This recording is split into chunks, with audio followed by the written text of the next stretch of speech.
What a dunk. What an absolute dunk.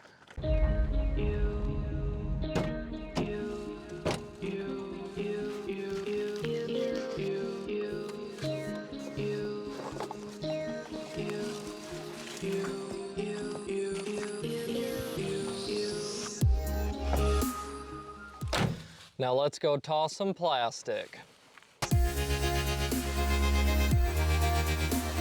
Ladies and gentlemen, welcome back to the channel. Today we are at our final stop in the Ludington, Michigan area, and we are taking on the Leviathan. So far, Beauty has without question been the best course in this area, in my opinion, but we're starting off with the perfect hole one. It's only 192 feet, dead straight, ace run opportunity, and hopefully our arm is warmed up for this one. We are gonna full send our Envy. Oh. You know, that was not great. This is a pretty simple hole, not great. Let's get started. We've left ourselves a tricky uphill putt to start the day off. Hopefully we can knock this one down for the two. Oh, it's kind of early for all that, don't you think? Leviathan takes no time at all to warm up. We have hole 2, 546 feet. It is slightly downhill for quite a ways. We're just trying to throw straight, land in that opening up there, and then make a play for the pin. We are gonna full send our champion boss. Oh, it's not gonna fight back. Not great, not great at all. We are still 188 feet from the pin. A little fight back from the boss would have been appreciated. Look how invisible that disc is. Right in the middle of the fairway, took me a while to find, you know what I mean? We're gonna go with a dead straight, slight Annie shot the entire way with our Envy. Settle down. All right, I think that was pretty good. Hopefully we didn't sail past. I'll be completely honest, that is a very fun and well-designed hole. Hole 3, 261 feet. The basket is dead straight, tucked behind those trees up there. We're gonna try to force our Kotuku over, hopefully get around the trees, and then our stability will kick in. Oh, you threw it in the dirt. Hunter, no more dirt throws. No reason to leave ourselves like 63 feet short on a hole like this, but maybe we can knock a long one down. Hey! No chains needed. Oh my goodness, what a dunk. What an absolute dunk. Hole 4 is a par 5 and it is 786 feet. My goodness, the longs here do not mess around. It looks like we're just trying to go straight for a quarter mile, so we are gonna full send our Wraith. Don't hit it. Oh, be good. Chill out. Okay, I think that'll work. Let's see. I think we still have 900 feet to go, but let's find out. Turns out this was a really bad tee shot. You definitely want to land more on the right side of this fairway. We have definitely got our work cut out for us here. I'm gonna go with a just strong hyzer shot, hopefully get a skip. We are gonna full send our Scepter. Skip for me. Oh, dang, I feel like that deserved a pretty decent skip. This is a crazy difficult hole. We still have probably 275 feet way uphill. We got no distance on that second shot. A skip would have been absolutely amazing. I'm gonna go for this very tricky lane with our Valkyrie. Hopefully we get a flip up and then a slight turn. Get through. I mean, we definitely caught a tree up there, but I could not have thrown that better. Very happy with that shot. Really big putt here. There is a drop off behind the basket, so we are gonna go with a little more of a lofty putt. A birdie here would be absolutely amazing. Probably about 35 feet. Oh, just settle. That was not good. Hopefully we didn't catch a roll. Par's awesome too. Very thankful for no roll away.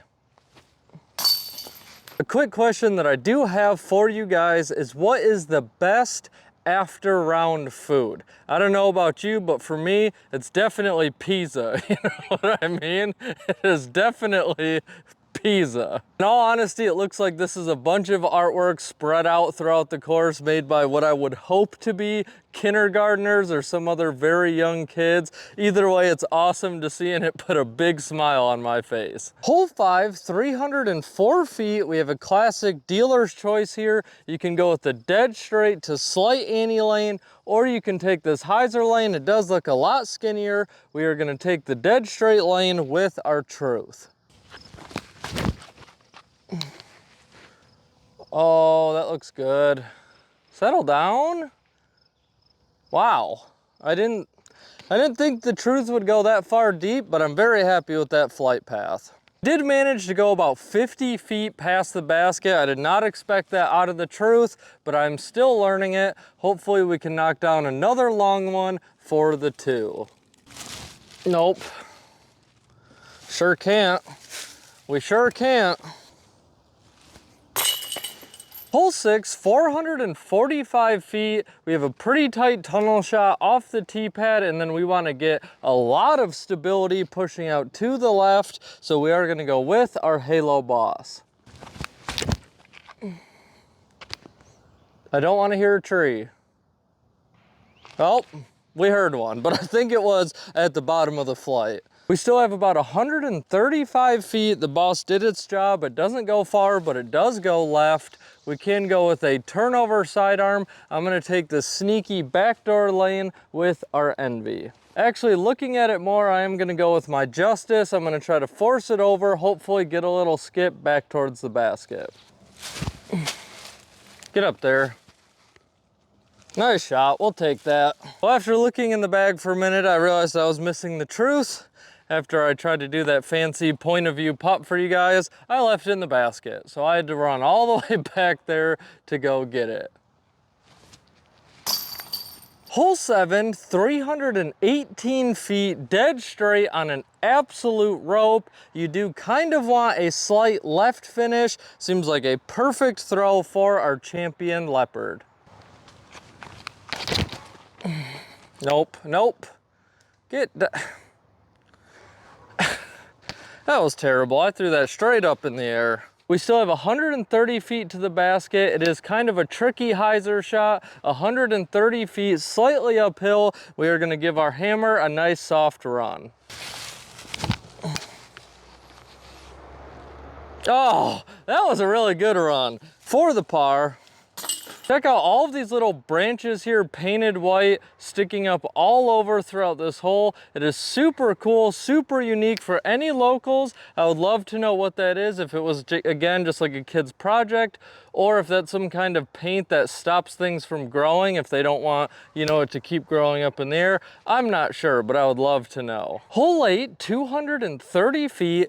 Dead straight uphill. I am gonna go with my Rhino, just try to throw it into the hill, let us get some ground play up there. I'm scared if I go with my Envy and go sailing past, it might drop off to a downhill behind the basket.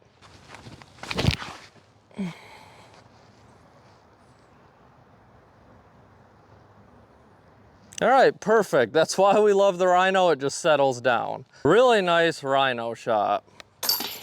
Hole 9, really goofy shot, especially one to get a camera angle on. It's 233 feet, way downhill. You just want to go with a slight ante the entire way or flick an overstable driver. We are going to full send our P-Waka Waka. Oh man. What did I say about no more?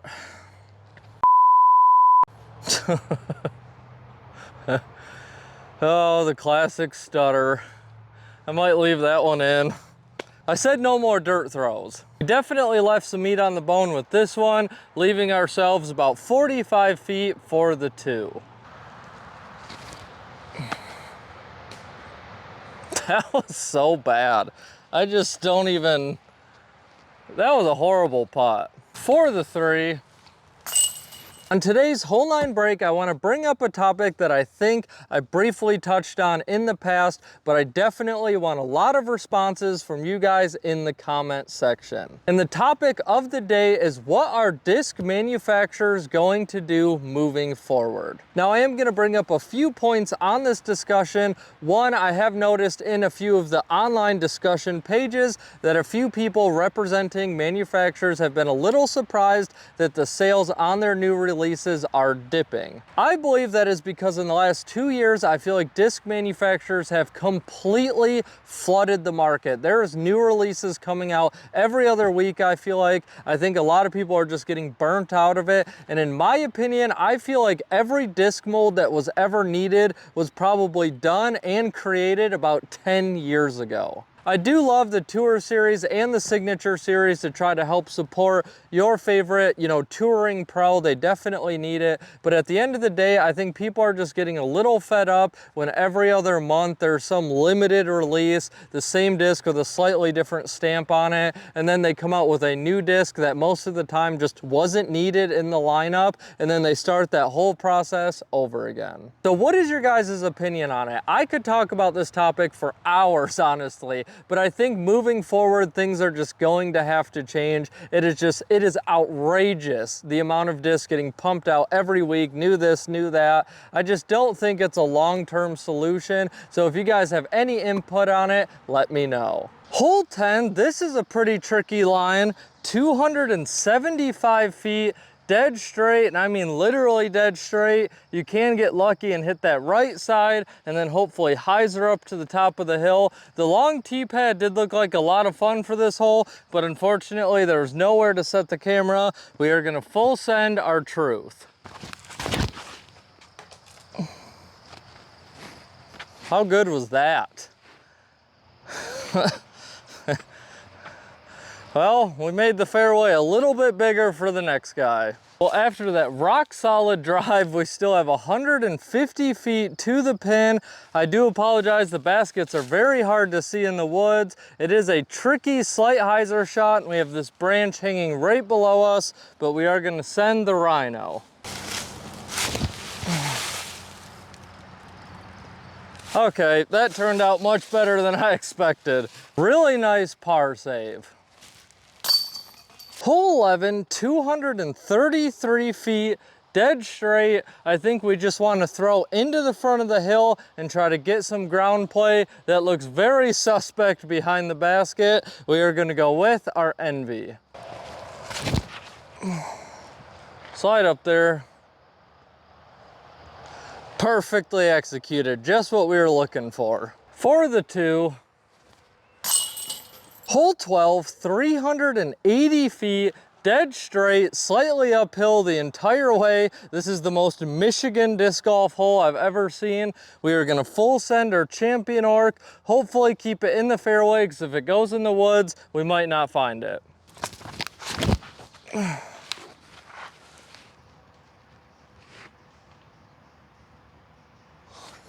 We didn't keep it in the fairway.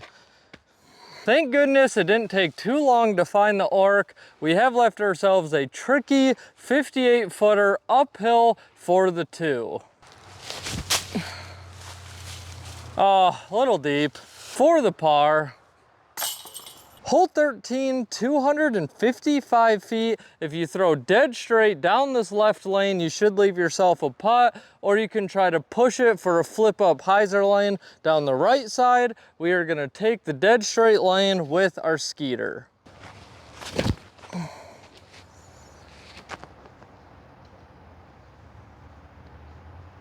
All right, that should be a long putt. I thought we'd get a little more stability than that, but we'll take it. Really happy that we could execute that tricky shot with the old Skeeter.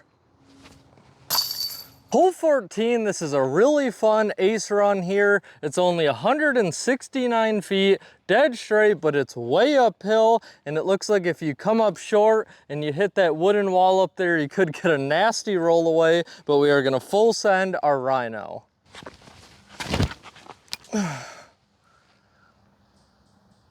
Oh, wow. I didn't think we'd go that deep. That is gonna be the definition of a death putt. This might be the most terrifying putt that I've ever seen. If we don't at least hit the basket, we're going 80 past, so wish us luck. Come on, set, okay. Okay, we hit the basket. I'm completely fine with that. Hole 15, 235 feet, dead straight, slightly downhill, very tight tunnel shot. Hopefully the Envy can come through for us. Don't. We all knew it was. It never had a chance of not hitting that tree. We have left ourselves in an absolutely terrible position. The only thing that I can think of doing is trying to flick my splice out there. Hopefully that stability takes over, maybe get a little skip, and best case, I think we're gonna have a long putt. All right, we hit a tree immediately, but I think we ended up with possibly a long putt. Well, after a roller coaster of a 230-foot hole, we have a chance to save our par, probably about 33 feet. Nice putt, we needed it. So the first time that I played this course was actually a couple days ago. Me and the boys came up here and we did a 3-disc random tournament. It was quite a bit of fun. Honestly, the fun part was just hanging out with the boys. It was 36 holes. We did only play the short, so it was pretty much just a mid-range every shot. But what do you guys think of those tournaments? They are fun, but at the same time, I feel like you're just buying discs that don't normally sell and you get some weird ones. The mid-range I threw on every tee shot was a Daredevil Discs Grizzly. I mean, it was a pretty good disc, but it was domey, lightweight, super uncomfortable in the hand. But what do you guys think of those random disc tournaments? Hole 16, 244 feet. The basket is basically dead straight. You can go with the kind of flip up straight route, or you can push, hit this right side gap with something that has a little more stability, which is what we are gonna do with our Kia.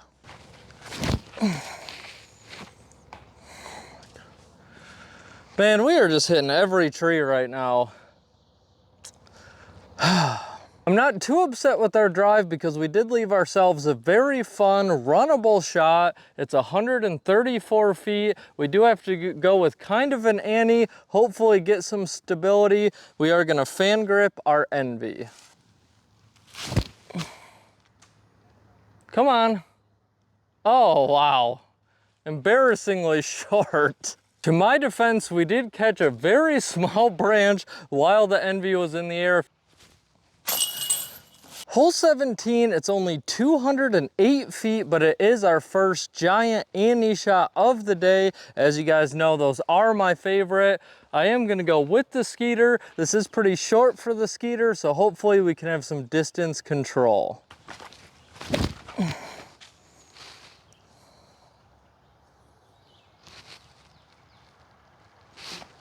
Was it good? I don't know. Let's go find out. I could not remember the last time a disc made its way into the bag so easily. The truth, I'm still fighting a little. The Leopard's difficult. The Skeeter's been perfect since day one. And rounding off our surprisingly fun day here at Leviathan, we have 211 feet dead straight. Definitely an ace run, a fun little hole to end the round on. We are gonna full send our champion Rhino. Get up there. Oh my goodness. Oh, we are hitting all of the branches I'm not even paying attention to, but I guess that's the point. Dang it. The Rhino still worked out just fine, but what an anticlimactic drive to end the round on. Hey, at least that stayed in. And that wraps up today's video at Leviathan in Ludington, Michigan. And guys, I can gladly say I enjoyed my round. I did walk part of this course last year in an effort to scout it out. And honestly, guys, nothing about it got me too excited. The signage was pretty rough. I didn't know what I was doing, where I was going, but I've heard that they put a lot of effort into this course over the past year, and it definitely shows. As you guys saw, Leviathan has has short and long tee pads. I played the longs where I could. A lot of them were not very camera friendly. A lot of them are good holes. They're challenging, well designed. I think some of them definitely need a little tweaking, but I love the huge contrast between the shorts and the longs, making this course fun and enjoyable for all skill levels. Tee signs have no description of where the hole is. I don't know if they have plans of revamping that. I would love to see that. A lot of the shorts you can see right from the tee pad, so it's not a big deal, but some of those longs, you will have to probably walk the course before you start sending those drives because you're probably gonna lose one. Signage from hole to hole was great. The tee pads, they are concrete, they're very old, and they're weirdly different sizes. I'm not really sure what is up with that. Some of them are probably like 12 feet and some of them are like 4.5 feet. Either way, they got the job done. Even playing the shorts, you will need quite a few different shot shapes. If you do just kind of throw straight, you will get by with a pretty decent score, but if you want to lay down a good one or dare to take on the longs, you better bring your arsenal of tools. I think currently Leviathan is kind of on a tipping point. If they continue to pursue upgrading it and renovating it with some new tee signs and tweaking some fairways, I think this course can shoot up the rankings very quickly. I think it has a lot of potential and a high ceiling. But even with that being said, I'm still going to give it a very solid score for how it currently sits, and that is going to be 7.7. I think the most important thing about this is people of all skill levels can come out and enjoy it. I hope you guys enjoyed today's video. Now it's your turn to go toss some plastic.